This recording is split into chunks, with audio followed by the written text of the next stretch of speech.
Hello, everybody. My name is Zack Arnold. I am the creator of the Optimize Yourself program and podcast.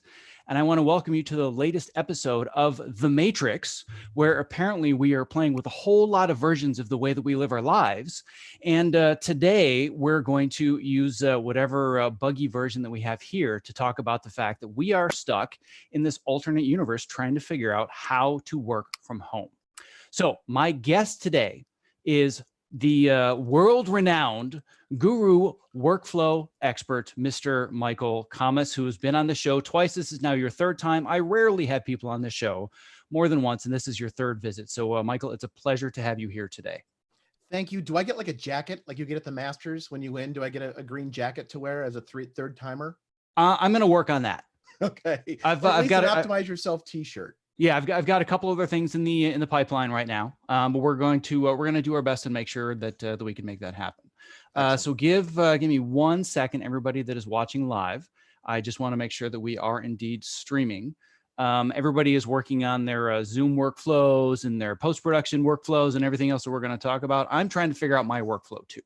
So I'm trying to confirm whether or not I've got a video stream here. I do indeed have a live stream on this page. Just want to make sure that I have one on post chat as well. So hello to everybody at post chat. Hello, post chat. Yes. So give me 1 more second. I'm going to do one more little piece of housekeeping. The benefits of going live. Usually this is all the crap that I do right before the podcast starts. So you're seeing the 3 to 5 minutes of just all the messy crap before I would actually be doing this. So give me 1 second.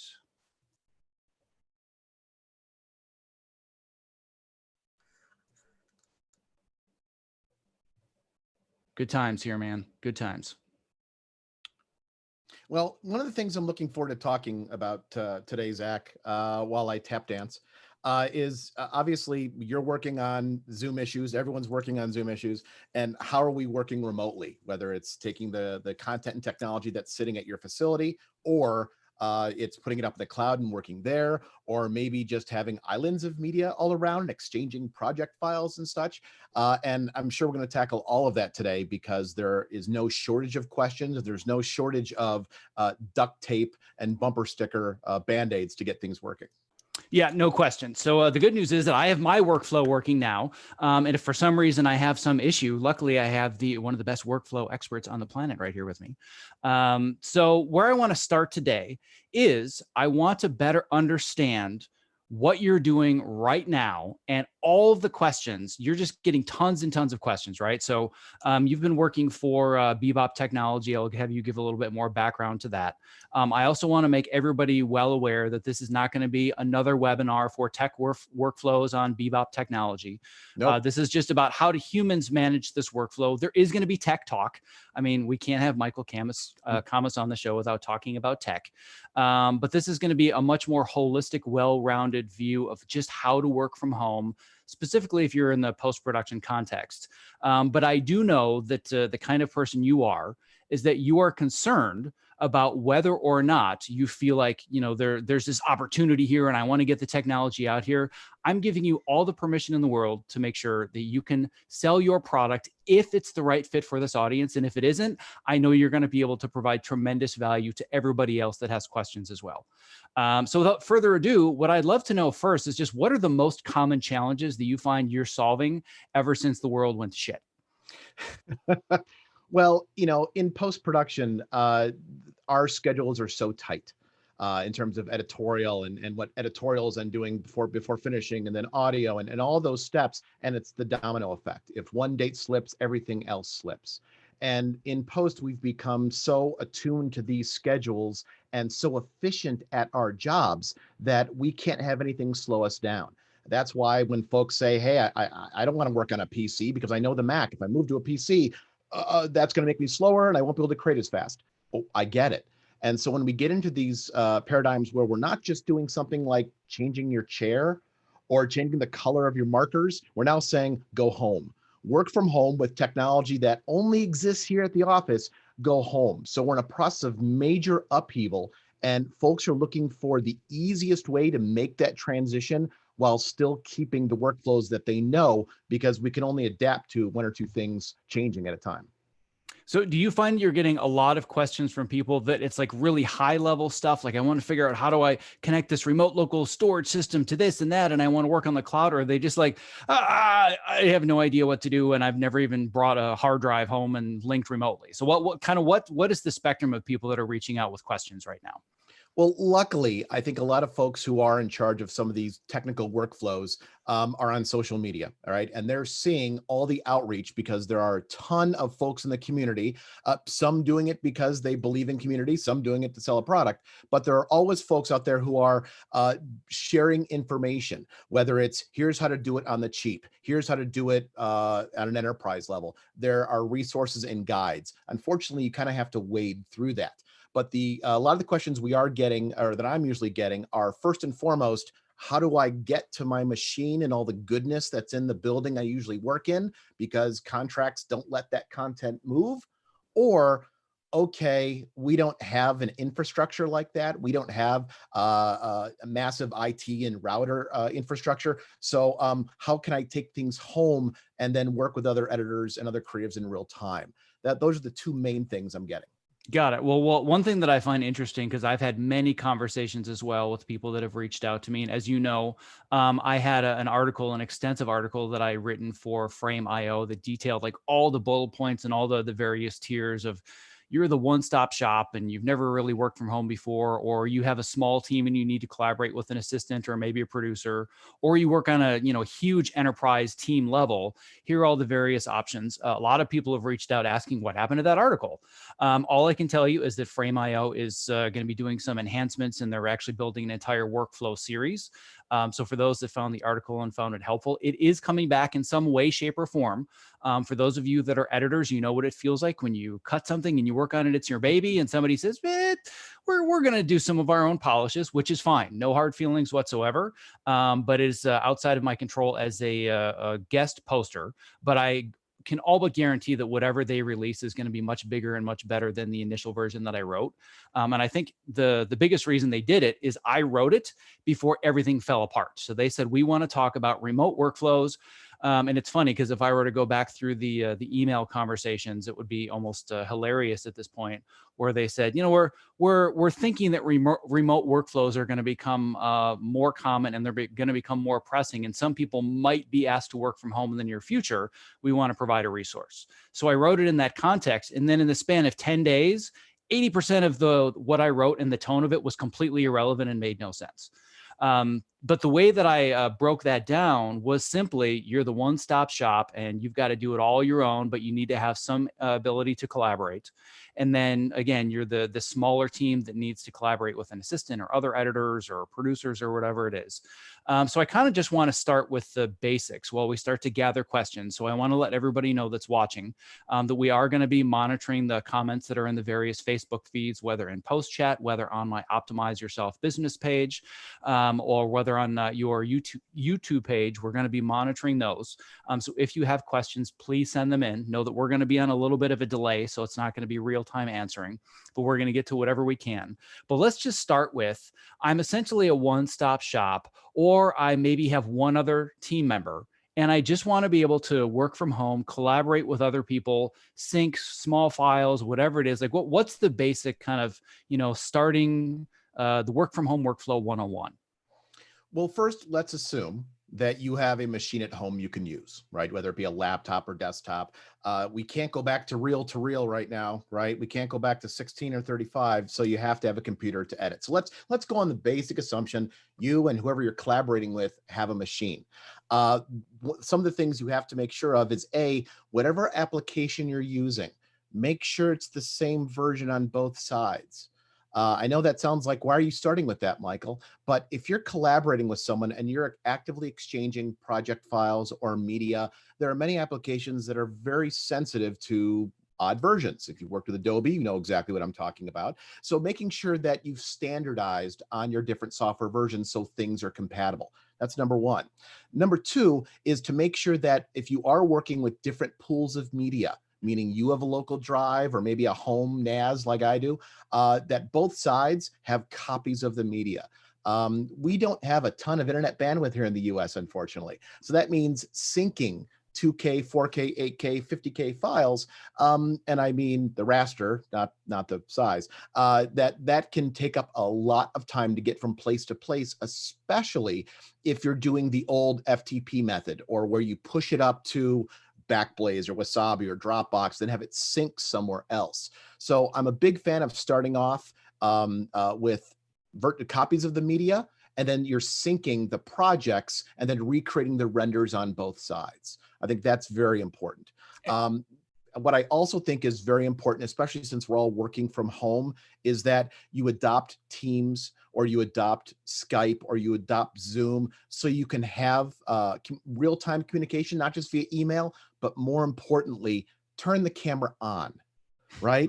I know those of us who do a lot of voice conferencing are used to, look, we're using Teams, we're using Zoom, but no one needs to see my face.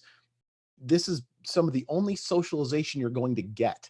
So get up in the morning, shower like you normally would, brush your teeth, run a brush through your hair, and get on camera so you can react to what people are saying and how they're emoting without just relying on the black and white of email.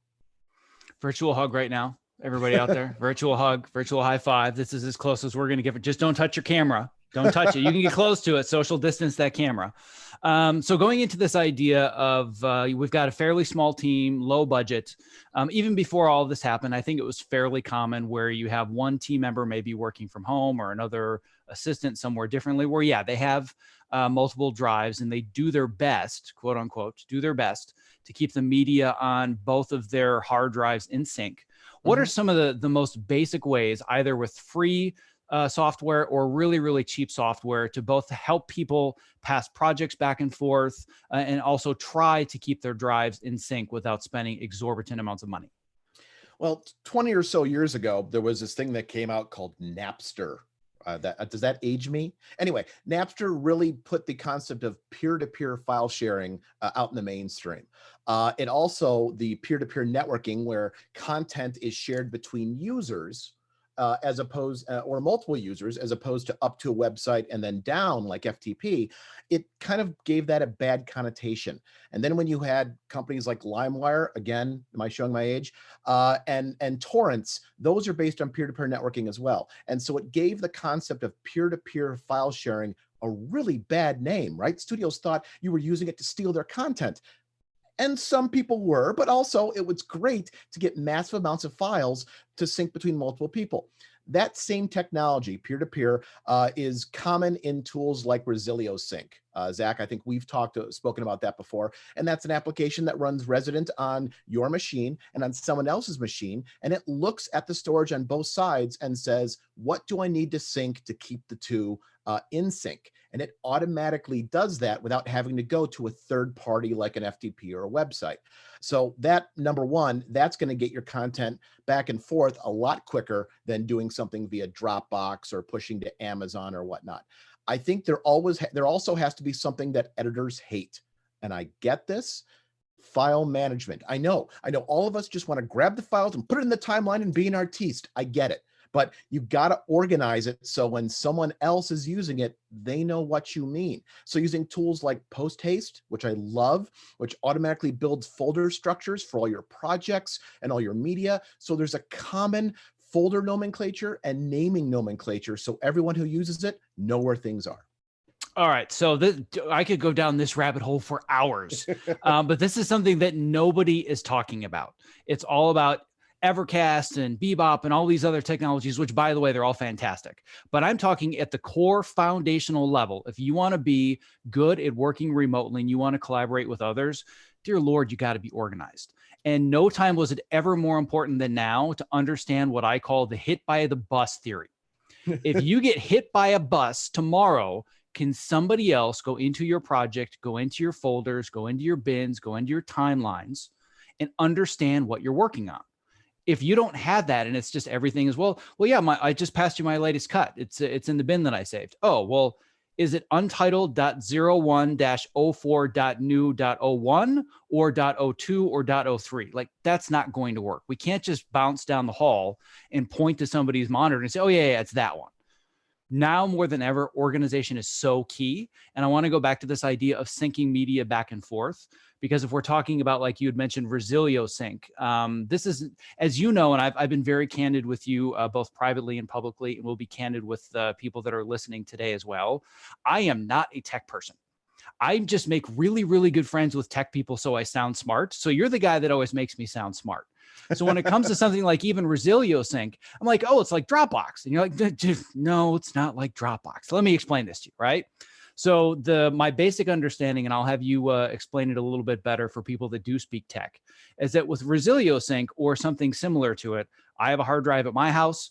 My assistant has a hard drive at their house, and it's looking at both of them. And if I throw a file on my drive, it shows up on theirs. If they throw a file on their drive, it shows up on mine. But I don't have cloud-based media, which means if they delete a bunch of stuff accidentally, mine gets deleted as well. Whereas with Google Drive or Dropbox, it exists somewhere else as a backup. Is that kind of a good rudimentary way to explain it?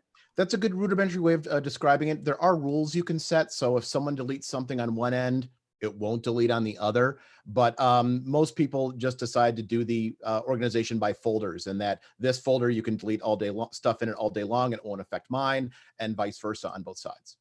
Got it. So basically you kind of have what I would consider like transfer bins or transfer folders, where here's just like my Avid workflow. Even if I'm local, this workflow works fantastically remote too. But even locally, what I will do to ensure that I never have some errant sequence that I've duplicated or copied, to make sure that everybody I'm collaborating with has the only version of it, we create what are called transfer bins. So I will have a bin that's just called transfer bin Chris for my assistant, transfer bin Zack for myself. And if I have something I want him to work on, timeline goes in that bin, closes that bin, goes into the folder, and he knows that's where to find it. And whether or not we're sharing a wall or we're across the world, I've done this where this transfer bin system works. So we never end up working on the same sequence at once. And again, if you're working with Avid specifically, it's pretty hard to do that in a local team environment, but it's very easy for us to work in what we believe is the same timeline if we're remote, if we don't use transfer bins. So that's one way that I've gotten around it. And there are a couple things to tweak. Obviously, Avid has been doing this for decades in terms of, green lock, green unlock, red lock. Obviously, Adobe has had team projects for a while. They had shared projects, which is being revamped for the new production panel that was announced, which will be out, I can't say when, but soonish. And then we have obviously folks who are using Resolve that have a Linux server between them that can do the product sharing as well. So and then we have Final Cut 10, which has PostLab. So as a ancillary tool you can get. So there are different ways to do exactly what you're talking about, Zach, which is keeping the media somewhat separate from the project and making sure that no one is stepping on the stuff you're working on. So one question that I've had that has come in already, and this is I think going to be a big one that's similar to the conversation that we're talking to now. But it's talking about this idea of what is the best way to mimic the lock and sharing workflow that you have with an Avid Unity or an ISIS or an Nexus or whatever it is. My recommendation is just the transfer bin system, but that's still pretty rudimentary. What's the closest that we can get right now to being able to lock our bins and keep people out of our stuff if we are not connected to the same shared storage system? Well, you'd have to win the lottery for one, and that's because the pricing for something like that, if we're looking in a strictly Avid environment, is cost prohibitive for the most part. I won't get off on a long rant, but actually Avid has 5 different ways of editing remotely. There's actually a ton of different ways. There's the aforementioned pools of media and then sharing bins. There's using Avid Interplay, now updated and renamed as Media Central UX, which has a stack of servers at your office, and it streams proxies of media to your local machine at home, which runs a full version of Media Composer. That's 6 figures. If we're looking at doing Media Composer Cloud VM, that requires you to have a stack of servers in your facility, and then it runs a VM at your facility, and you remote into that. That's not 6 figures, but close to it. when you buy all the hardware. We have things like Avid Edit on Demand, which is brand new, which is you get to use Avid Media Composer, you get to use Nexus storage, and you do all of that in the cloud. Everything's virtualized, and then you connect to it from your home machine, but that still runs several $1,000s per month per user, and then you got to rent storage on top of it. So there's several different options. Got it. So the odds are extremely slim that anybody that's listening to this today is going to see that as a viable option. Well, the Avid Edit on Demand, the studios are quite interested in. Reason being is that it's while it's very expensive, it is something that can be turned on within a few days or a week. All the other solutions require hefty amounts of expenditure of cash, people to get into your building and build stuff. So right now, the Avid on Demand is really the easy way to do it. However, what I'm seeing more and more of is folks saying, okay, how can we just sit at home and tunnel in to where the computers are at the office and use them like I'm in front of it? That's a fantastic idea. But the problem is that what kind of OS do a majority of folks here in town use? Well, I'm assuming that they use Mac. They use Mac. The problem with that is there aren't any really good screen sharing protocols on Mac OS that give you your 2398, 24, 30, 50, 60, that give you that full frame rate or close to it, that give you sync audio and video. You kind of need that when you're editing, and color fidelity. There are more, as I call them, pedestrian protocols like TeamViewer or Go to My PC or Apple Remote Desktop. And those are for industrial usage. You know, IT has to install an app, or maybe you're at home on a weekend and realize I fat fingered a lower third. I got to remote in and change that. It's good for that, but it's not good for the creative process. So because of that, creatives who are using Mac find themselves in a very difficult situation because the only solutions they can really use to give you that creative experience are PC based. And not to get off on another tangent here, but over the years, you know, I've been working with technology that's more and more Windows centric, much to my chagrin because I'm a Mac OS fan. And I find that a big limiter with creatives is that I have to use a Mac. I can't use a PC. But this past week and a half, 2 weeks, creatives who have had to go home and they've had to use extended desktop with, you know, Windows-based robust protocols, I actually put a poll out on Twitter saying, has it been okay? And by and large, people have said, yeah, you know, it sucked maybe for the first day, but yeah, Avid is the same inside each app. Premiere is the same inside each app. So we see a lot of these limiters or objections to new technology kind of melting away as we find what the MVP or minimum viable product is with some of these remote protocols. Well, I can tell you firsthand that if I had to edit 12 hours a day using some team viewer that had latency in the timeline, I'd probably lose my mind. However, given a global pandemic, if it's the difference between me having a job and not having a job, I would figure it out. So I think that's the adjustment that people are making. So if it were just a normal environment and somebody said, hey, we're going to need you to work from home, but you're not allowed to take your drives home for security purposes, here's TeamViewer, I would put up a stink. I would say, come on, guys, like this doesn't work. Like it's slow and there's latency and it's not allowing me to edit at the speed that my brain moves or thinks. I can't do it. You're but right. In this situation, I'll make the exception, right? There are some alternatives if you're on a Mac. You can, there's a great company in the UK, and I swear this name is real. I'm not making it up. The company is called Amulet Hotkey. I know it sounds like a bad guy in a movie or something, you know, Indiana Jones has to go get, right? But Amulet Hotkey is a company that takes a card from a company called Teradici. Teradici makes a protocol called PC over IP. Military uses it. Massive encryption, fantastic, the best one out there. Amulet Hotkey takes the hardware Teradici makes, put it in its own enclosure, and you hook it up to the HDMI or DVI out or DisplayPort out on your Mac. And it gives you that PC over IP quality, but on a Mac. The problem is that it's several $1,000s per card.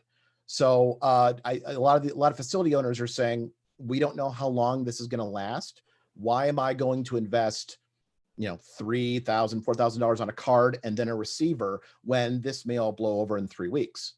So there's that barrier of entry. And I think a lot of folks right now are saying, what's the minimum thing I can do? And that's the sorry, you can't use Mac anymore. We have to install Boot Camp on your Mac, and you have to use a Windows-based protocol to do this remote editing. And something else to add, you brought up something very important, which is a lot of these facilities say you can't have media leave the building. And I have to be very careful how I phrase this. A lot of that is based on older standards. I know we've talked about earlier back in 2011 and the tsunami and earthquake, and that kind of was the nail in the coffin of tape-based workflows. A lot of the holdover back then was because these are the standards that the studios know. It's in their contracts, it's what's signed, it's legally binding. That's our safe zone, that's our security blanket. Now that we have to work remote, we're still relying on those contracts that we've re-upped every year, that we never went through and changed those. So you have these old world stigmas of you can't have things in the cloud.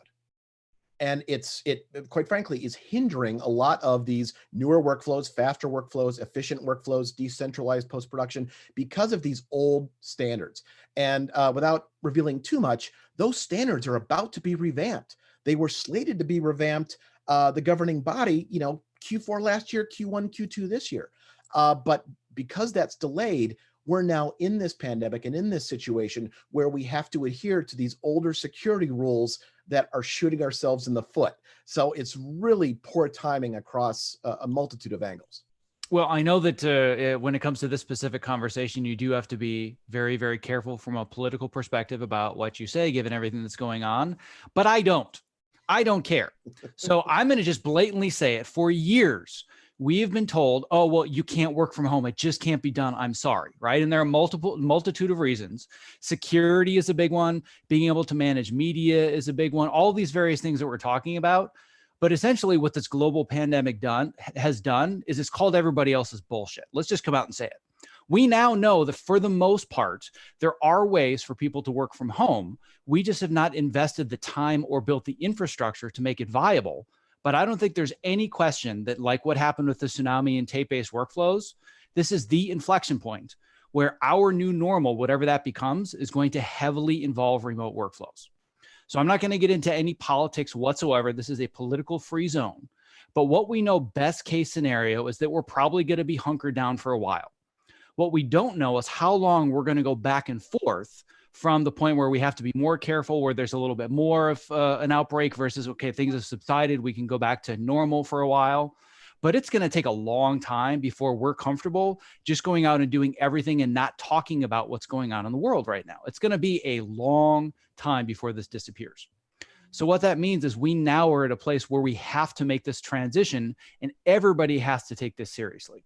So I feel like all the past excuses, like you said, whether it was the paradigms at the studios that had their security protocols, whatever it is, one of the lines that I had in my original line for Frame.io that I was a little bit projecting, but now is no longer a projection. The decision that we're making, which is very literal, is this about the security cost or is this about the human cost? Which one would I rather pay? And things have changed. So my hope is that this is not going to be, let's just get TeamViewer for a couple of weeks and we're going to get through it. And then everybody's going to go back to the way that we were doing. I think this is going to be a fundamental shift in so many people finally doing more work from home on a regular basis, which has many, many benefits. It's going to have some drawbacks as we're going to learn, but it is very, very possible. So to kind of add a little bit to that, because there may be a lot of people here who are not in the 30-mile radius of Hollywood or in New York and who may not understand, well, why can't you just do it at home? A lot of what happens in Hollywood and feature film and television is based off contracts. You, as a post-production facility, you have a contract with the production company or the studio, whoever is handing you that content to work on. Here's a great example, trailer houses, right? Trailer houses are cutting down content that someone else shot, someone else owns. They, in order to get that contract, say, we adhere to your terms. We adhere to the fact that we won't put this on the cloud. We won't send people home with it. We have security that's really good. Trust us. And we're a trusted partner network. We're part of the trusted partner network. And so to get these contracts, these post-production facilities say, okay, we adhere to this. So that old standard of what is okay and what is normal and what the studios agree to trickles down. And then everyone is beholden to that. So until we remedy that situation up top that says, no, we can't let this stuff out, we're going to be constantly chasing these older standards. Well, as we're seeing, like it's happened rapidly over the course of days, not even weeks, like over a matter of days. Multiple trailer houses have just either had to shut down or massively downsize because they need some person. And I have people in my coaching and mentorship program that say, yeah, they were basically going in the office every single day just to manage the media and take care of everything because there was nobody else that could go in and do that until finally the hammer came down and said nobody non-essential gets to go in. And of course, I'm sure trailer companies and movie studios are like, but we're essential. No, we're not. No, Can I tell you a great just a great anecdote, and I probably can't say the name, but I'll work around it. We have when I say we, Bebop, we've had a client that's been with us for a year or so, and they had a couple users. In the past week, they've gone from 4 or 5 users to over 30, from 10 terabytes of cloud storage to 30 terabytes. And they are a premium channel on cable and dish. They have gone to air from someone who is running master control from their living room. So when I hear, oh, we have to have someone there, no, you don't. Things can be accessible remotely. Things can go home with you. And there are other workflows. And I completely understand that your day-to-day workflow as an engineer or as management is spent on the things that you have to do to get through on a day-to-day basis. But there has to be some time provision to look at these new workflows and say, how can we be ready for the next oops? Or how can we be ready for this changing work environment? And the company I'm referring to did, and they're able to continue working with very little downtime. Yeah, this is not going away anytime soon. This is a problem that we're going to need to solve for the long term in a major way, because this is not a matter of everybody take your drives home for a couple of weeks and share your projects on Dropbox and Google Drive, and we'll muddle our way through it, and then we're going to be fine. Stuff is just not going to go to air. Even once we start getting footage again, things are not going to go to air if we can't work on this stuff remotely. I've been pushing for this for over a decade now. 10 years ago, yeah, internet bandwidth wasn't really there. We couldn't transfer large file sizes. It was a pain in the butt. But being an extreme introvert who has been practicing social distancing as an Olympic sport for 15 years, I have been dying for this moment. Not under these circumstances, of course, but I've been dying for the moment when we realized all of this can actually be done. I've done like 8 feature films from home. One of them was collaborating real time with a team in China. And I'm not bringing that up because it has any relevance to what's going on now, but I was working on a film that was shot and produced in Beijing. I was the only person working on the film that wasn't in China. Me and the director were here in Los Angeles from my home. I was working with the visual effects team. I was working with Chinese assistant editors. And this was, I think, 7 or 8 years ago. So I knew that it could be done, but then I get into the world of TV. Oh, well, it just can't be done. We all need to be in the same space and we all need to collaborate. I get that that's convenient. I get that showrunners and producers want to be able to go down the hall and knock on people's doors. But from a technological perspective, we have no other choice but to make this work. So we've talked a little bit about the patchwork stuff, and I'm sure we could go down a rabbit hole for hours just on these patchwork solutions and the software syncing and all that. But now I want to talk a little bit bigger picture. This is either going to be where we go next, or this is going to be for people that have the money to invest. Where do I go now? And that's going into the cloud. I also want to make sure we talk about collaboration, because collaboration is a huge part of this conversation, but you can't worry about collaborating until you can actually work and you can create the content remotely. So if we're no longer talking about syncing drives and we want to go to this terrifying place, this called post-production in the cloud, you're the guy to talk about what post-production in the cloud really means. So let's talk about it just on a basic rudimentary level and how this paradigm is different than what we're used to. Sure. And again, we talked about this ahead of time. No sales pitch. So I'm just going to tell you the tech you need to know. Decentralized post-production means you're not stuck or saddled with the hardware that you have on your desktop or sitting next to you at home or even in the office. It means you're using publicly available hardware and software, GPU storage in what we call CSPs, or cloud service providers. So the Microsoft Azures of the world, the Googles, the Amazons, they have data centers all around the world. And the great thing about that is they have low-cost hardware you can rent and software you can run. And if you know what you're doing, you can spin up a version of Premiere in the cloud and have as much storage as you want. You can have as much horsepower as you want. You can get your buddy to also be there, and you can share projects and stuff. But a lot of that isn't common video IT knowledge, right? That's not something that everyone is familiar with. And so it's almost like when a video person decides to do post audio, they're like, black art. Same thing. So there is this ability to spin up virtual machines in the cloud that give you a desktop, that give you storage, that give you all the horsepower and storage you could ever need. So you're actively controlling a mouse or you're controlling your local mouse that's moving a cursor 400 miles away. And as long as it's done in a fast or low latency way, the human eye, the human brain, it doesn't bother you. Now, if you're trying to control a machine overseas, yeah, that you're going to feel that. I can't break the laws of physics. But if you're doing it from 500,000, 1,500 miles away, that works fine. And so I think a lot of companies, especially VFX folks, have started to embrace the fact that we don't need to buy all this expensive gear and have it depreciate and then we're settled with it. We can just use machines in the cloud until we don't need them anymore. And then we spin them down and your cost becomes much more in line with what you're spending. Now, speaking as a technophobe that doesn't really understand all this stuff, you've had to explain this to me like I'm 5 years old, like 3 times. So I'm just going to be very, very clear about that. Most people are probably like, oh, I totally get it. It took me a while to figure this out, and I'm still wrapping my head around it. But my assumption was, and I think I even expressed this to you at some point, oh, well, then Bebop must have some central warehouse somewhere that's just a whole bunch of drives, and you're giving me the ability to rent your drives, and you're syncing everybody else remotely via workstations. And you're just like, oh my God, seriously. So explain to me why that's not the way that this works, because that's the way I pictured it. Sure. When you're working in the cloud, your local computer, whether it be a $50,000 cheese grater, whether it be a $1,000 laptop, it is just a window. It is just a window into the virtual machine in the cloud where everything resides. You don't have a local repository of media. You don't have an OS drive running that version of a Media Composer or that version of Premiere next to you. Your computer is simply a window. Think of TeamViewer, right? We'll go lowest common denominator here. Think of TeamViewer. TeamViewer allows you to see into another system.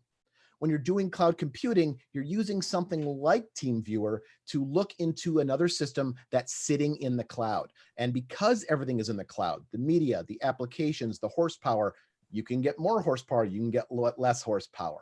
It means you can edit anywhere and it feels like you're editing locally. And that's what I saw as the future as to why I changed careers to some extent a year and a half ago. So apparently you got some insider information, because clearly you made the right transition at the right time. If we look at editing systems, right, back 25, 30 years ago, everything was hardware based. It was physical cards in your computer that gave you that horsepower. And then Apple came up with Final Cut Pro, bought Final Cut Pro and then said, hey, you can run this on one of our expensive laptops. And we kind of saw this transition from being hardware based to being software based. And the more things are software based, the more they can run on just about any system within reason. So I kind of saw that as being the future. Working in the cloud is something that every other vertical has adopted. The medical community has been doing it. All right. Anyone who runs Office is using it in the cloud because they usually work downwind of IT and business IT. I get the cloud. That makes complete sense. But post-production, again, since we're, I don't want to say stuck, but rooted in this tradition and being the most efficient we can be, a lot of these newer cloud workflows aren't used. And again, that's still downwind of the old standards and the old rules. So I'm hopeful that workflows like this, although they were never designed for a pandemic, as you pointed out earlier, will allow folks to see that the forest for the trees and that this is something you can do and will be more popular moving forward. So a couple of follow-ups that I have for that, one of which is my own, one of which is a question that just came in. Talking about this idea of devices, I think one of the things that was the big turning point for me when you explained this to me again, like I was 5 years old, I was like, oh, I get it now. Oh, cloud, not remote. Like, so when it all started to come together was this idea that I'm thinking, if I want to edit 2K, if I want to edit 4K, the bottleneck was always, I got to put all this money into a really crazy expensive computer to make that happen. And now it sounds like the only limitation I have to being able to do this at whatever quality I want is whether or not I have a decent internet connection. But it sounds like because I'm using somebody else's hardware, so to speak, I could basically edit 8K or 4K or whatever from a little tiny laptop as long as I have a good enough internet connection to keep up with the signal that's coming to me. Is that correct? For the most part, yeah. And I want to put an asterisk next to that and say editing it or doing VFX, totally. If you're trying to do a color grade, if you're trying to do a color pass, colorists traditionally need to see full raster. They need to see 10-bit, 12-bit or better color. And right now, because our internet bandwidth in the US is so restricted, getting high fidelity, can I use that term? I feel like I'm in an 80s commercial, like a Memorex commercial, a high fidelity. Memorex. Oh my God, did you just, you totally dated both of us. Yes. You need that color fidelity. And because the pipes in the internet are not as fast as we like, there have to be compromises. So commonly we're seeing 8-bit viewing, which colorists are going to say, no, I'll see banding. Hey, completely get it. So there are some considerations. There are expensive proprietary hardware solutions that can give you 10-bit video, but use their own compression schema, and the color is a little bit different. So it can be done, but we're not quite there yet. We're looking at creative editorial, predators, assemblies, assistants, that kind of work before we see color and audio. Got it. Okay. So assuming that we're talking to people that are mostly not needing the highest end of the signal, and it's more the creative professionals that are doing the work, working offline, passing things back and forth. The next question that I had for you that I'm now getting from several people is, well, that's great if it's all virtual, but my media is here. It's on a drive. So if I've got 10 terabytes of stuff sitting here on a drive, how does it get up there? Like what's the process to actually make this work? Like, does everybody need to upload their drive? Does one person do it? How long does it take? Like, how do we actually make this happen? Well, it's like traffic in the morning, right? You can only go as fast as the traffic will allow. And if you're using an internet connection that's more 1999 than 2019 or 2020, you got to deal with that. I can't change the laws of physics. I can't make things upload faster. You can upload from multiple places. You can invest in and I shouldn't call it invest. You can pay for a fatter internet connection. You can do something like Amazon Snowball, right? Where they deliver a crate of drives to your house and you load it up and then they take it somewhere and levitate it to the cloud.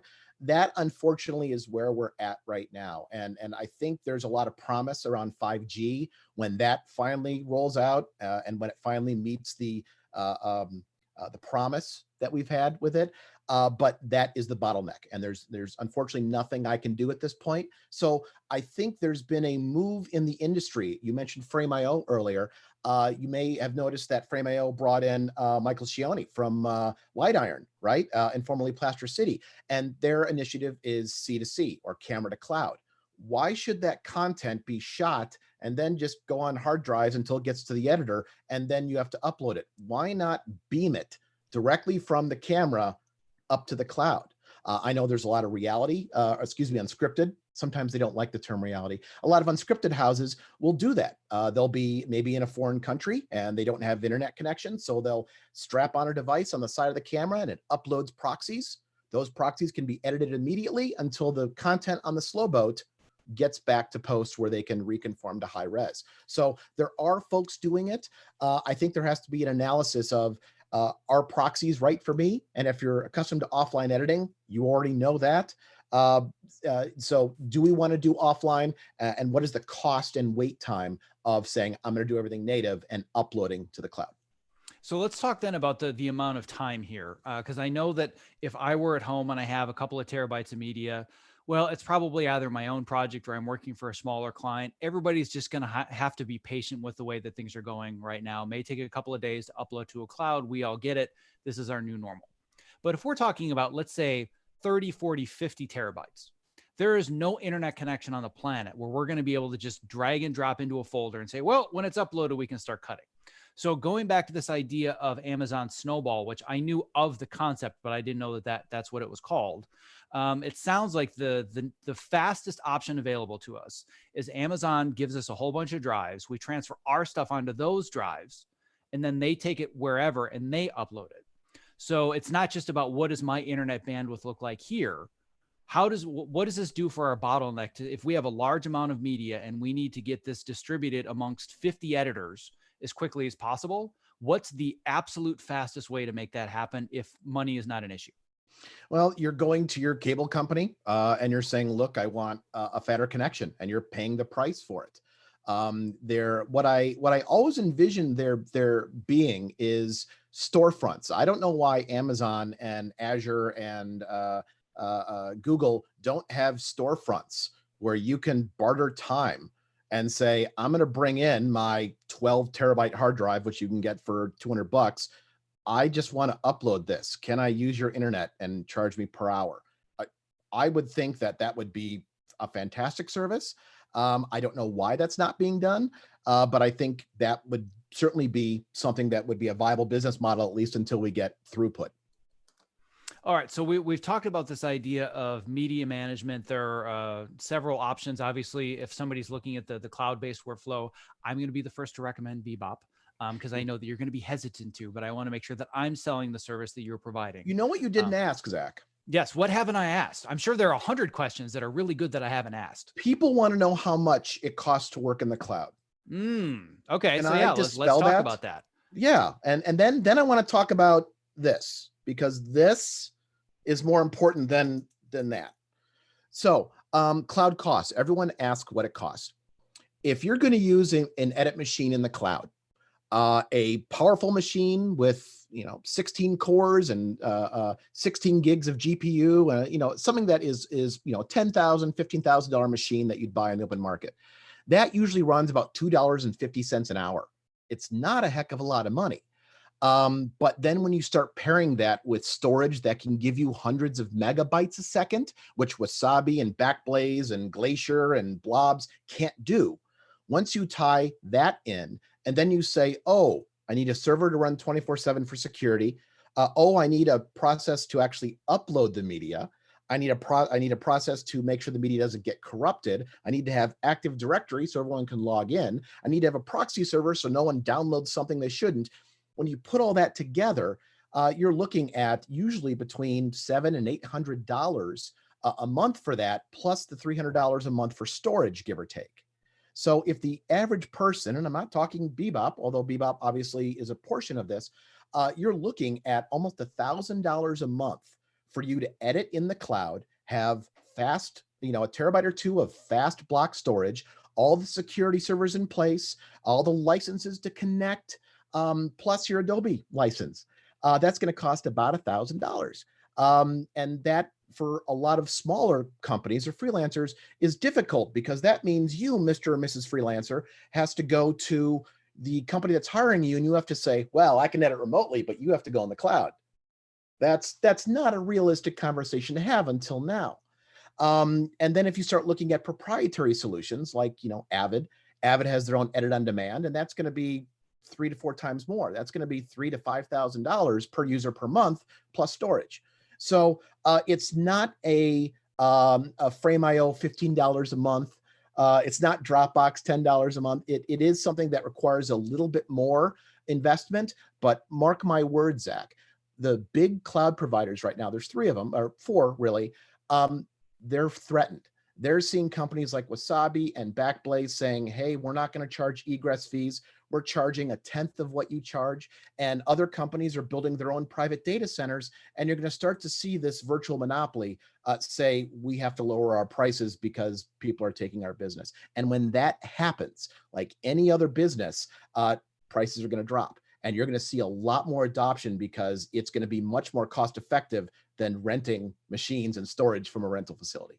Well, and it seems to me this is very similar to the conversation we've been having over the last 10 or 15 years, where when you said, I have an Avid, well, that was enough for somebody to hire you, because an Avid was over $100,000. Oh my God, you have access to an Avid, I must hire you. Well, nowadays saying I have Avid, well, congratulations, you have a laptop and an internet connection. Avid's free, whatever, you're spending $30 a month on Adobe Premiere. So I think that the democratization of the tools has helped us focus more on the skills of the individual person. But I think that you're right in that right now thinking, well, cloud-based workflows, why would I ever spend that kind of money? But it's similar to somebody saying, well, there's no way that I'm going to spend $100,000 on an Avid. Well, we don't have to anymore because the technology really got us to where we are now with our actual workstations. And it seems like our virtual workstations will as well. And if I were going to price all of this out, and it wasn't a matter of just me, but if I had 5 other team members and I know we all need to work remotely, and that means all of us have to buy high quality workstations as opposed to, well, if I've got a 2011 iMac right now, and I'm now infamous That's for just having fixed, right? Yes, I was going to say I'm infamous for having a crappy 2011 iMac that I just spent $200 to fix because I was too cheap to get a new one. But I can edit something super high quality, super powerful via the cloud with Bebop just by having a window into your workstation, which means that the majority of people already have a workstation. They have a computer. But if I wanted to do something really high quality, high profile, everybody's going to have to upgrade their workstations, which is a lot of cost. Then there's whatever security infrastructure. I would much rather just pay a monthly fee as long as I need that infrastructure and then walk away and stop paying it when I'm done. The amount of money you'll save is ridiculous. Yes, exactly. Plus you have to wait. When you do an export right now, right? I know a lot of folks like the export. You can go out, have a cup of coffee, smoke. Push-up break, burpees. Yeah, there you go. But for those of us who maybe not be as motivated, we don't have that time to wait for renders. And if you got to get this notion of one person to one machine out of your mind, because the cloud erases that. You can have one machine rendering while you edit on another. Just think about that for a second. Think about how much more you could get done if you didn't have to wait for that damn progress bar to finish. And as soon as you realize that the cloud enables that, you realize you no longer have to worry about transcoding. You don't have to worry about rendering. And that to me was kind of a couple of years ago when I got into this was my aha moment. It was this changes everything. Well, and like we've talked about already, we're seeing the inflection point where we have no choice but to prove that to everyone. So the next area that I want to go that I think has been a huge topic of conversation beyond, I just need to get my team set up actually creating content. Well, crap. Now we actually have to collaborate, and I need to be able to sit down with a director or a producer and show them what I'm working on. And I have so many people that have reached out to me in the last week and a half that have said, oh my God, how can I use Zoom? Right? Because I've been on Zoom for like 3 years. I was using it when nobody had ever really heard of it. And I've probably done like 700 plus calls on it at this point. So multiple people, including my wife, who's a 3rd grade teacher, she's like, you have to teach me how to use Zoom immediately. And you think it's hard managing a Zoom call with 2 adults? Try managing a Zoom call with 46 3rd graders. I've learned so many new features in Zoom in the last 5 days. It's like everybody's drawing on the whiteboard while I'm trying to teach. How do I stop that? I'm like, ooh, I don't know. Let me look that up. Like so many weird features. But the point is that collaboration is becoming a huge challenge for people. And some are just taking their laptops and using Zoom and pointing it at their client monitor. It's better than nothing. Other people are, of course, using something like Frame.io. And then the higher end of this is, of course, the thing that I've been talking about for months and months and months now and have done an entire podcast about is Evercast. So let's talk about the process of collaboration, assuming our team is at the point where we can actually do the work and we can share what we're doing with other people. Well, I'm going to give you some nickel words. One is synchronous. The other is asynchronous, right? Synchronous is real time. This is where I plan my timeline. You, Zach, are watching it in real time or within a half a second or second of real time. So you can collaborate in real time and just don't snap your fingers at when to cut. Just don't do that. We then have asynchronous, and asynchronous is the old Vimeo or YouTube or Frame.io to some extent where you're uploading content. You then wait for the processing, you wait for someone to watch it, make notes, and then you incorporate those notes. And both have their purposes. Like, for example, if someone's in a different time zone or overseas, unless you're getting up really early or going to bed really late, that may not work. So there are pros and cons to both. I personally like synchronous review and approve because I can hear the inflection in people's voice. I don't have to worry about subjective reading of objective black and white text in an email. I like that. But getting video in real time, synchronous, to someone else and still enabling a decent color gamut, color quality, dealing with latency issues, dealing with AV sync, dealing with frame rates. That's tough. That's where things like Zoom and Microsoft Teams and any one of the other free or low cost conferencing systems don't work, because they're meant for this. They're meant for talking heads. They're not meant for full frame rate video. That's why we have video conferencing, right? So when you start looking at these tools that get you in the ballpark, okay, the Zoom, the Teams, etc. We then start looking into more higher end solutions like Clearview Flex by SohoNet, fantastic, a little more expensive than Zoom. We look at Evercast, which and I don't think Roger knows this. I went in, and as I was watching, I did this because I thought, yeah, this is not gonna, no. It's gorgeous. It's gorgeous, but it is something that is going to be not for the average person working on their home project with one other collaborator. So there is this sliding scale, and I think we're going to start to see, not to use the term again, but what the MVP is, what the minimum viable product is. Can you get something out and delivered when the producer isn't seeing 30 frames a second? When there's a little lip flap in the audio, can we get away with that? For example, a lot of editors have a confidence monitor, right? So not only so they can check color, but so how I can see how it reproduces faithfully on a monitor. A lot of folks are going home and editing right now, and they don't have that. They don't have the technology that they had in their edit bay, and they're still being asked to do the same level of quality and still get it out. So I think we'll start to see if things are going to air, and for the most part they're okay, then maybe we need to rethink all the doodads and widgets that I have here to get my job done. Are those still needed? And although I'm very excited about us getting past this pandemic, I'm obviously very curious to see what technology is going to look like on the other side, downwind of that. Well, I can tell you, just not even having anything to do with current circumstances, but I ditched my I didn't even know it was called a confidence monitor. It's so fancy. But I ditched my confidence monitor years ago because it blocked eye contact. And I said, I want to be able to collaborate with somebody face to face, make eye contact, and get a sense of what they're feeling when they're expressing this isn't working, or I want this to do this or that instead. And instead of having to always like do that, I want to just be able to talk to them like real people. And I just have it set it up so my larger monitor, which is their monitor, the client monitor, is in front of me, and I can just kind of do that, and I can watch it and feel like the audience member, but I didn't need the confidence monitor. But when it comes to this virtual space, obviously, I think what's going to happen is what we would have as our confidence monitor is going to become like our webcam. And that's where we talk. That's where like our human interaction is going to happen. Right. So going into, I don't want to go into Evercast too much yet, but I will say that I had the same experience where I first came into contact with Evercast at the American Cinema Editors Tech Fest last year.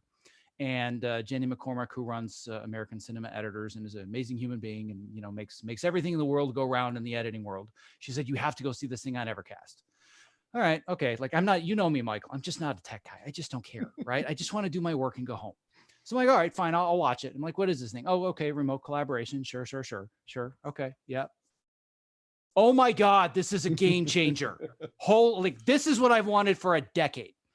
So for anybody, and I've been talking about Evercast over and over and over for the last 2 weeks with all the people that are reaching out.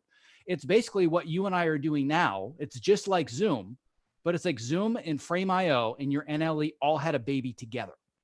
So we're on a conference call where I can see the director, the producer live, but I can hit the play button and it then goes to feature whatever is coming out of my system, whatever is in my timeline. But I can also, instead of showing the video feed, I can do a screen mirror and I can say, here's what my timeline looks like, or here's what this settings window looks like. So it's not just about the video feed. You can collaborate with other people on your team. If they're saying, oh, well, I'm having an issue with this, can you take a look at what I'm doing real quick and, you know, show me what I'm doing wrong? So I think Evercast is incredibly powerful, but like you said, there is this barrier of entry financially, which my hope and my belief is that that's going to change considerably. And they're going to be able to find a solution that helps more the one-stop shop or the smaller teams, but they're still trying to figure it out. And everything is expensive before it gets cheap. I mean, I'm going to date myself, but I remember what an HD 720p television was $6,000, right? And now you can't even give them away. Your phone is more expensive than your TV. Exactly. So it hasn't always been that way for people that are younger. But I think that when it comes to Evercast, we're going to get to the point fairly soon where that's going to be a much more viable financial solution for everybody. I can attest to it firsthand. I'm not just recommending it because I like them. I used it on Cobra Kai this season. It was bulletproof. It was fantastic. I mean, we would, and the other thing that I want to make sure that people understand is that you can stream to somebody's phone. Basically, they just go into a web browser, like they're in Google Chrome on their phone, and they can watch what's coming out of your timeline. Like, that's magic. That's wizardry. Like, I don't even understand any of that. But it's so powerful for remote collaboration, but even for local collaboration. If you have a producer that's in the next building and they have a meeting in 5 minutes, they can say, hey, can I jump on Evercast really quickly and just look at this one scene and give you an approval so you guys can lock and you can output. So it's about way more than just creating this remote session thousands of miles away.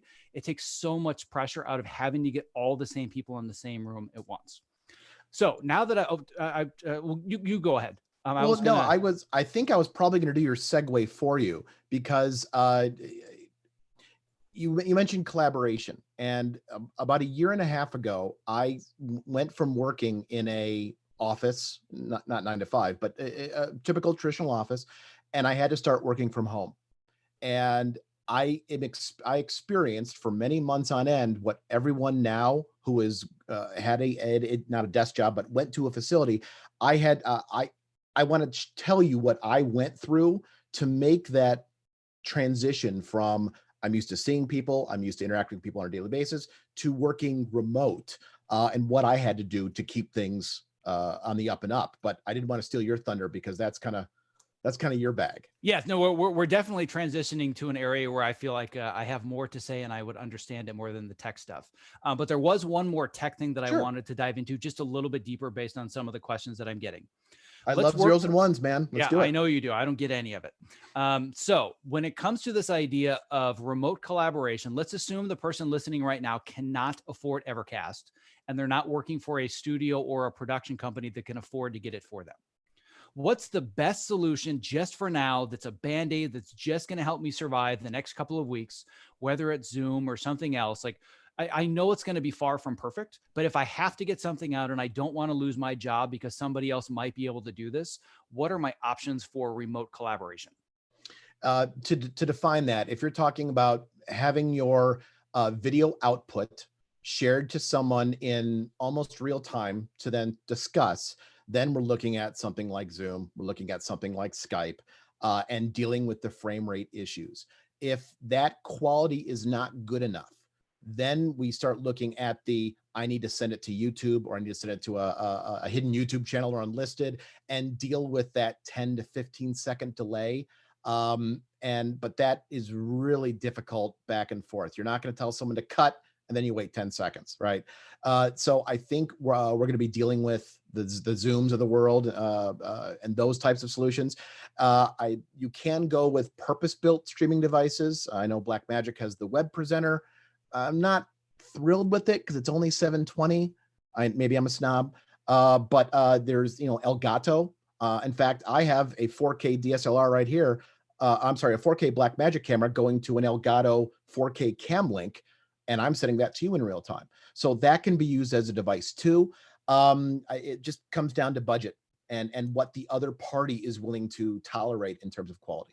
Yeah, I can tell you that if I were in a position right now where I were on a project and we couldn't afford Evercast, I would just be very, very clear, and I would speak very strongly to whomever it is that I was working with, whether directors or producers. We're just going to have to get used to me uploading what I have to a Frame.io or to a Vimeo or whatever it is, and you giving me your notes and me getting your notes and feedback and processing that. I've done the delayed workflows before. Even last year on Cobra Kai, we had, I think, was it called Slingbox? Is that the right term? Yeah. Mm-hmm. Yeah. So we had Slingbox, and it was the exact problem where we're streaming my feed from my edit bay and it's going to Atlanta with the producers, but they had to set up an entire room just so they could go there. So they weren't using their devices anywhere. They had to be in another physical space. But what happened all the time, and by the way, in order to collaborate, I had to have my phone on speaker with an intercom, which meant that I couldn't have sound coming out of my own system, which means that I was listening and monitoring through a phone, through an intercom system that was 2,200 miles away. And they would, and I would explain to them, guys, I want to let you know there's going to be a delay. Oh yeah, no, we totally get it. We totally get it. I'd play back. Oh, stop. No, stop. We need, I did, guys. You're going to have to wait a few seconds. There's a delay. Oh, right. That I would do it again. Okay, stop right there. No, we just said stops. I know you did. Just give it a second, right? And Evercast, it's less than a second. Like I would hit it, and it would basically stop almost real time. So there's latency, but it's very, very low latency. But I cannot do the 10 or 15-second delay. Have tried it over and over and over. I would just tell everybody, sorry guys, there's not going to be real-time collaboration given our current circumstances. You're just going to have to chill out, give me all your notes and Frame.io, Vimeo, whatever it is. That would be my solution personally if I were in that situation right now. Bebop does have a solution. We call it OTS, over the shoulder, and it actually comes with our platform. So if you're editing in the cloud already, you can share your screen with another Bebop user and they see full frame rate too. So it's a great feature, but it's not something you would just use Bebop for. It's more like a cherry on the sundae of Bebop as opposed to being the entire sundae. Got it. I wasn't even aware of that. So basically you have kind of your own version of Evercast in a way built right into your package. It's an advanced screen share that allows full quality and full frame rate to be used on the Bebop platform. So an editor can share their computer GUI screen with someone else on the platform, and there's audio conferencing back and forth. So it's something that we added and folks love it. It's great for producers, but it's not something that would be the only reason you'd go and use Bebop. Got it. Okay, well, that's good to know. I wasn't even aware that you guys had that as a feature. So for people that are thinking, well, now I'm going to have to get Bebop, and now I'm going to have to get Resilio Sync, and now I'm going to have to get Evercast, like it piles on and on and on. And you realize that a lot of these things you're going to be able to consolidate into maybe one or two tools. Mm-hmm. So now we're going to do the segue that you so eloquently did for me and I actually ruined. But that's into looking into what I believe is the most important part of this transition into our new normal, well beyond the tech, well beyond the tools, is well-being. Like I've already alluded to and made the joke, basically for me, social distancing and quarantine has been a professional sport for my entire adult life. So other than my family being here, nothing about my day-to-day life has really changed. I'm fine going weeks without human contact. The funny thing is that when all this happened, I immediately craved it because I knew I couldn't have it. That's the rebel in me. Well, you're not going to take that away from me. I want to be an extrovert now. How dare you, right? But I know that for a lot of people that are used to collaborating, being down the hall, chit-chatting, grabbing lunch, this is a huge wake-up call. This is like getting hit with a tidal wave of, I don't have the option to do this collaboration. And I know that you indeed are more of an extrovert. And we've had these conversations about even the dynamic between you and your wife, where it's very different.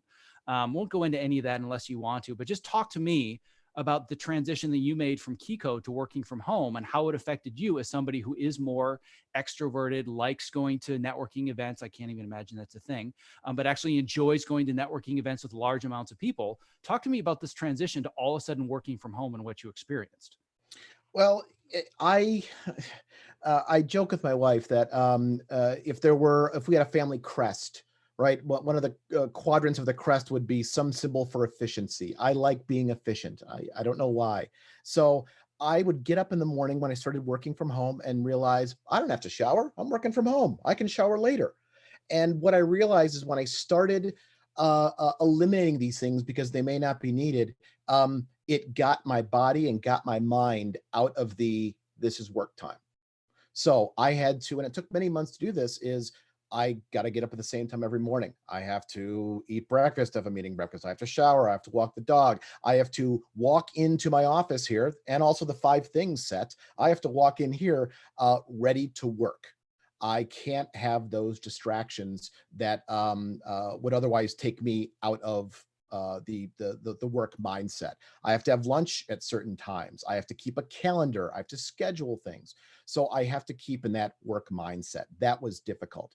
What I also had to learn is that, and I've realized this in the past couple of weeks, is that my wife is now working from home, and we have a very small house. So we're working within 10 feet of each other. So some of the things we had to come up with are, we're coworkers now. So if my music's too loud, you got to tell me. If I need to work my shower schedule around you because you're working. So there almost had to be this, I don't want to say new language, but this new way of during the workday, we're coworkers. And it really helped not to get mad about certain things. I think we've also realized that because I am an extrovert and I do like going out and talking to people, that I'm probably going to go lean on her cubicle and talk to her like I would at the office, but that I can't always do that. I've had to incorporate things for more exercise, like I walk the dog more. I take her on longer walks. I play softball, and I can't play softball anymore because no one can join a team or play. So I have to go and hit off a tee or practice pitching. So there were things I had to do that I didn't do before just to keep my sanity. Well, I can tell you that the biggest shock for me has been an entire family fighting over Zoom. Well, you can't be on a Zoom call. I need to be on a Zoom call. Like I have 2 kids that are 10 and 7. My wife is a 3rd grade teacher. So she's now been directed. She has to teach her classes on Zoom, which means that now both of my kids have to get their classes on Zoom. And the first week was just a disastrous nightmare on our calendar of all these Zoom calls. And I'm like, holy crap. Like, how are we going to even be able to do any of this? And will the bandwidth hold up? And I've been using Zoom for years, and I've never had any issues with it whatsoever. And now everybody on the planet has discovered Zoom. So I'm having trouble connecting to calls, and it spins for 5 minutes. And it's just like, get off my lawn, right? But when it comes to this communication and this collaboration within your household, that is a real issue. I have done multiple surveys on Facebook and via email and just asking people, what is so difficult now that you're working from home? And people are not saying, well, it's the lack of cloud-based storage. They're saying it's my kid sitting on my lap and my cat sitting on my keyboard. And, just this thing that you talked about, like, I feel like I'm always at work. And me having done this for well over a decade, I've done it on and off basically since 2005. So 15 years. I've learned that one of the most important things you have to do, like you said, you need a schedule. You have to have a mental divide between work time and personal time. Otherwise, you'll be on TV, watching television with your family or whatever it is. Oh, but I just need to do this one thing. And well, I can do it. It's down the hall. As opposed to if I'm editing at a studio, I thought of this great idea for the scene. I'll do it tomorrow because I'm not going to drive an hour to go back to Sony. Right. So I think this idea that you have to separate your personal space from your workspace is essential. And if you work in a 400 square foot studio apartment, like, more power to you. I actually did work from home in a studio apartment that small at one point, and it's not easy, but it's not so much the physical separation. It's the mental separation where you are willing to say to yourself and also communicate to the people that you're working with, I am not available right now. And that's actually been a big question that I've gotten from multiple people is they said, my greatest fear is that because I'm home, my boss knows that I'm home and they can text me and they can call me anytime to do something. And I don't know how to respond to them because I can't say, sorry, I'm not available. We're all available. Nobody's going anywhere. So that's a huge, huge barrier. And my belief is that whether you're figuring out Zoom calls or who showers when or whose music is louder than whose, whatever it is, we need to learn how to better communicate as human beings what we really need if we are going to weather the storm and also transition into this new normal, because how we communicate and collaborate, I think, has been a much bigger issue than the tech side of things so far. I don't know what you've seen, but I've definitely seen that side of it. No, I would certainly agree. And I think to that end, we're not, as humans, the way we communicate, text is the worst way. Because in your mind, it's objective, but to someone else, it's completely subjective in terms of tone. That's why if you have a video chat, you can see facial expressions. In fact, a couple days ago, actually, I was having a conversation with a coworker, and I was stressed, and I just went like this. And he said, "Don't shake your head at me." That's something that wouldn't have been conveyed via text or maybe even via a voice call. And being able to have that kind of, I can read your body language, helps communication that much more. So next time you're on a call, turn on your webcam. Get everyone to turn on the webcam. Turn on voice. Have that human connection, because if you are an extrovert or maybe just not as much of an introvert, you're going to crave that, like you said. And being able to have that interactivity, I think, is going to help you keep your sanity. Yeah, I couldn't agree with all of that more. And I think that the hesitation is, well, I got to turn on my video camera. Well, then I got to shower and I got to shave Yes. and I got to brush my teeth. And oh God, I thought I wasn't going to have to do this stuff anymore. But like you said, and like I've alluded to as well, this is a great way to teach your brain the habit of disconnecting or connecting. Right. So I still 15 years later, if I work to my own devices and I don't have family in the house, I'll be like, oh shit, it's been 3 days since I've showered. Yikes. Like I get so much into my head, and it's a little embarrassing to say, but I think people can relate. I get so deep into my head and my thoughts and the creative work that I'm doing that the rest of it falls away. But I make sure that I have certain routines and rituals.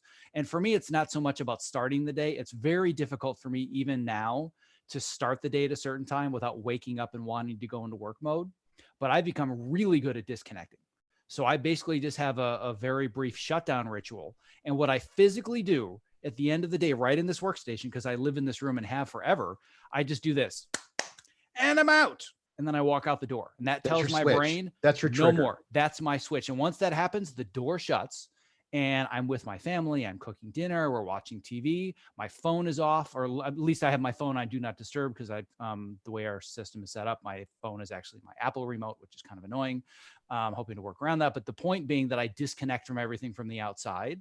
And if somebody like even a showrunner or a producer, they send me a text or a Slack message, I'm not going to get it. And they're going to get me the next morning. They're going to say, hey, I texted you last night. Yeah, I know. I wasn't working. Sorry. Like, I'm available to you now. What is it that you need? But we have to be okay with setting those boundaries. Otherwise, now the fact that we really don't have this boundary of I'm not at the office because everybody's at the office, we're going to devolve very rapidly into increased anxiety. And another topic that I wanted to hit before we were done, exactly, which is something that you and I have talked about at length, ad nauseum on 2 past podcasts, is depression. And I think depression is going to become a much more common topic now that we are all at home. We don't have this personal interaction, and most likely people are moving around a lot less. So let's talk a little bit about the deeper, darker side of the mental health ramifications of this new normal that we live in right now. Okay. Well, I can tell you that as someone who has wrestled with depression since my teenage years and have a long history in the family of having it, it morphs over the years as you get older and chemicals change and stressors change. It morphs, and as we talked about on the podcast, it got I don't want to say unbearable because that seems very cryptic and whatnot, but it took going to a specialist. And I don't want to get off on a rant on medicine here in the US, but traditionally here in the US, you have a GP, right? That, oh, you have a flu, here's antibiotics. You broke your arm, okay, let's put it in a cast. And then you have someone you talk to for therapy. And that's more, tell me about your mother, the kind of more traditional realm. And what it took was me going to a integrated medical facility. And I don't mean someone who lights incense and chants, no, but someone who says, look, we're skilled in looking at not only your body chemistry in your head and in the rest of your body, but also how are you picturing things and how do you visualize things? And it wasn't until I went to an integrated medical facility that said, we see, Michael, that you have one doctor that's treating you for your body and one that's treating you for your head, but they're not doing it at the same time. So if we do it at the same time, I can't tell you that within a month, within a couple of weeks, I don't want to feel like a changed man because that seems very, very cheesy, but I got rewired. I honestly got rewired for nothing more than talking to a doctor who understood everything. And I can't stress that enough to try and find someone, a doctor that is skilled in both the arts of the head and the arts of the body to correct chemical imbalances you may have and how you can then react to that emotionally and mentally. I can't stress that enough. It's been one of the biggest changes in my adult life. Well, I've been banging this drum for years and years and years and years because I've been working with an integrative medical team for almost 15 years now, from the point where I realized that there was something majorly wrong about the way that I was wired and I couldn't function anymore. A lot of that coming from working from home, being by myself, not having outside contact, and not having enough people that could actually say something is wrong right now. I can tell that something isn't working properly. And as an introvert, it's so much easier to just take the depression and like let it sit inwards. Whereas it's comfortable. It's familiar. It's the comfort blanket of depression, right? It's the excuse for all of my issues and problems. But it took longer for me to really recognize it because I was so introverted, and I still am. But because I was so introverted that I really needed the one person that was living with me to say, this is not you and something is seriously wrong and we need to get it looked at. But going the integrative approach has completely changed the way that I look at how I can manage my own symptoms, take care of myself, and really look at it from a point of what do I need to maintain wellness as opposed to just avoid or treat certain sicknesses. And again, I've talked about this ad nauseum. I actually left this soapbox in the other room, so I don't want to drag it in right now. But one thing I can say for you specifically, after you and I had this conversation about going the integrative medicine route, and I saw you, I don't remember exactly when it was. It must have been a month or two later. It was Laxipug. You went to Laxipug. It was Laxipug, and I can definitively say, I was like, who is this guy? Totally different person. And now, like you're expressing the same thing. And I know you're reticent to say a changed man, but that's exactly the experience that I saw. And I think that now more than ever, we're learning that we really need to take control of our own health. We're not just going to be able to count on somebody to take care of us when things go bad, especially given that they're not even going to have the time for that because they've got much more pressing issues. So for anybody that's just relied on, well, I guess I'm doing okay, and I'm going to wait until I get really sick to check in on what's going on. We don't really have that option right now because we're all in self-preservation mode. And I want to make sure that people know that there are resources out there, even given our current pandemic. So the integrative specialist that I had referred you to, that I've gone to for 15 years, is a place called the Akasha Center in Santa Monica, California. And the good news is they've opened up telehealth conferencing, which means that you no longer have to worry about, well, I can only talk to them if I'm local and getting to Santa Monica is a pain, or I live in North Carolina, right? So there are resources even now. And I think one of the fears is that because people are so cloistered and we're spending all this time reading the news and we're working by ourselves and we don't have the outside world to have lunch with or whatever it is, we're just going to slowly, without realizing it, be the frog in boiling water until we don't realize, oh, wow, like my mental health is really, really deteriorated, but I can't do anything about it because the doctors are too busy treating people that have COVID-19, right? I want to make sure people know there are still options out there. But I would say instead of waiting for that moment, you need to do whatever you can to prevent that from happening. And the place that I always start, no surprise whatsoever, coming from the guy that formerly created Fitness in Post, you got to move. That is the first thing that I kicked into high gear when I realized that I'm going to be here for a while. I need to make sure that I become even more diligent about moving myself inside my office during the day, because I can't go to the gym anymore. I can't go meet up with my American Ninja Warrior buddies and go swing on stuff for hours. So I need to move more. And I found myself when this first started to happen, it was just like I was going into this shell. Like it was just fear and anxiety and reading the news and what's going on. And our world is turning upside down. I jumped on the rowing machine for half an hour. I was like, oh, all right, this isn't so bad. I can figure this out. Just the chemical change in your brain can change the way your entire perspective looks of this ordeal. So you have to do whatever you can to move. So I know that was something that you had mentioned as well, is that you found when you were working from home more, you found yourself just moving around less. And now that you don't have like the softball games, for example, what are you doing to keep yourself moving? Walking the dog, longer walks with the dog, which I'm not sure she likes because she has very tiny legs. And she likes to stop and sniff. So longer walks is basically what I'm doing now. And then practicing, softball, I'm pretty competitive, if you can say that about softball. So, I go out and take cuts off a tee, and I'll go and throw a few buckets and practice pitching, that kind of thing. I also found that, usually when you're depressed, you don't talk about it a lot. You don't want people to think you're damaged goods. And so it wasn't something I talked to a lot of people about. But what I started doing with my wife is that we get the like HelloFresh and the dinners delivered to you where you cook them. And I don't want to say forced us because that sounds like we didn't want to do it, but it caused us to work together, to cook at night, to interpret how the directions and how the other person how fast they're chopping and how fast they're cooking. And it was a good diversion from dwelling on, man, nothing is going right. I don't find joy in life. Nothing is, it gave me something else to focus on instead of the Well, what can I just heat up in the refrigerator and have dinner? So it got me eating healthier. And I'm not saying I don't eat pizza. I love pizza, but I wasn't worrying about, getting a canned dinner or a frozen meal. And it got me to pivot to something else to focus on. And I got to still learn more about my wife, which is fantastic.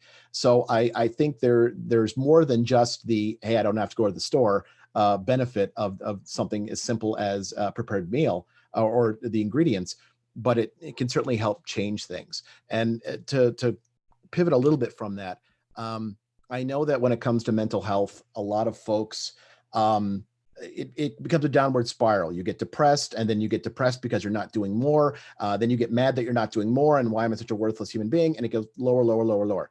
And that becomes the new normal. And because that's what you don't step outside of it to make a change because you have fear of the unknown. You have fear of what may happen, or what if you fail? Like for me, it's fear of failure. What if I try to step outside myself and fix this and it failed? And I've seen doctors for the past decade and nothing's changed. It's just going to get worse. I had to hit that point, like I think a lot of people do with losing weight, which is you get to just a point of such self-loathing where the dam's got to break. Something has to be that catalyst to push you over to say, I'm just giving away free will, and I'm not trying to get spiritual or religious, but you hit that breaking point where something has to change, and it forces you to go outside your comfort zone. And it takes forever to get there, but once you get there, you got to continue going, because that's the only way things are going to get better, is to go outside your comfort zone and hit that, I don't want to say rock bottom, but hit that point where the only way forward is through and not just wait. Yes, well, helping people step outside their comfort zone and push through that is definitely my specialty and my entire business model, as a matter of fact. So yeah, if all I can say is that, if you're going through hell, you just keep going. I love that quote. You can't say and dwell and, oh, well, I'm stuck here. This is horrible and I can't deal with it. You just keep going, but you find a direction to move towards it, knowing that there is something better out there, but you can't just sit and hope that it gets better, because you reach a point of diminishing returns where the only way to dig yourself out of the hole is with a shovel. Not going to work. You're just going to keep digging downwards. You have to reach out to somebody else, and you have to be willing to share that with others. And I think that the fear for so many years has been, well, I don't want anybody to know that I'm damaged goods because they're not going to hire me. Well, guess what? Zach, I wasted years thinking, I have to wait for that epiphany moment where things just change, or I have to wait for one day I'm going to wake up and, hey, things are better. And that day never comes. No, that day will never come, and you're going to have to reach out to somebody else to help you get the support to get out of that hole. But I'm getting a couple of questions from people. I was going to wrap up, but I want to make sure to answer two questions that people have had specifically about integrative doctors or medical specialists. I'm going to do a shameless plug right now. I feel no shame whatsoever recommending them. This would be the Akasha Center for Integrative Medicine. That's AKASHA Center.com. They're the place in Santa Monica. They have literally saved my life more than once. And every single member of my immediate family, this is not an exaggeration whatsoever. They have completely changed the lives of so many people that I know, yourself included. So that's the place to go. You can give them my name drop all you want, don't care. But then the other question to follow up with that multiple people have asked is do they take insurance? And this is where the conversation gets complicated. This is going to be a matter of what is it that you really want to invest in? When do you want to spend money on your health? Do you want to spend it now, or do you want to spend it later when you're sick? That's the way that I've always looked at it. People will drop $1,000 at the drop of a hat because they want to have 12 terabytes of storage that's super fast. But wait, I have to spend $300 to go see a doctor? Well, that's ludicrous. My copay is $25 at my GP. Well, you get what you pay for. Not going to go down this rabbit hole anymore and beat this drum, because I have multiple podcasts. For anybody that is listening to this live, you can just go on my website, optimizeyourself.me. You can do a search for either Akasha Center or Integrative Medicine. And I have multiple podcasts with the person that founded that center. Again, life-changing. Where I want to end now, because it's already been like an hour and a half and I feel like we just got started, but I love this stuff. Is there anything that you feel that I have missed? Any vital information, either about mental health, about staying productive working from home, or about the tech side of workflows that people need to know on just a base fundamental level that you feel we haven't covered? I think we were pretty thorough. I think anything else I'd jump into, it would be a sandbox, it would be a soapbox and a rant. And I don't think we need to go there. But I think we've covered a good amount of remote workflows. I think we've talked about more, shall we say, enterprise workflows. I think we've talked about kind of bleeding edge in terms of the cloud. So there's a lot of avenues there for remote editing, but it all comes down to what are the old standards that we're still adhering to, and we can't. That has to fundamentally change so everything else downwind of it can evolve and grow. And until that happens, we're going to be stuck. And hopefully this inflection point of working from home because of this and the quarantines will force folks to say, we are going to pivot and we're going to do it faster than we would have thought we were going to do. And we'll see if this works. And I think it will. Well, obviously, I'm a big fan of evolution and a big fan of growth and helping people get unstuck. That is indeed my specialty nowadays. So I'm a big fan of everybody doing all of that. I'm going to allow you to do one more shameless plug. If people want to either find you or they want to ask more questions about remote workflows, or specifically, they want to institute a cloud-based workflow, where can we send people? You can go to michaelkammes.com. That's Kammes. You can also use that same name on any social media network and I'll pop up. The company I work for now is a company that I went to because I love their tech, not because I wanted a job, but because I love their tech so much. I went to them and said, I want to work for you. That's how much I believe in the tech. That's the company BeBop Technology, Bebop, just like jazz. And that's virtualizing post-production in the cloud. Awesome. Well, this has been an absolute pleasure. I appreciate you taking 90 minutes out of your life to talk tech and workflows, as I know you've already been inundated with these multiple times over the last couple of weeks. But I'm assuming and I hope that it has been helpful to everybody listening, and we can help push this inflection point a little bit further along and a little bit faster now that things are changing in our world so rapidly on every possible level. So this has been an absolute pleasure, and I really, really appreciate you being with me today. Thanks for the opportunity, Zach. I love talking to you, man. Take care. All right. And thank you to everybody that's out there in the world streaming this live with us currently. I appreciate you being here.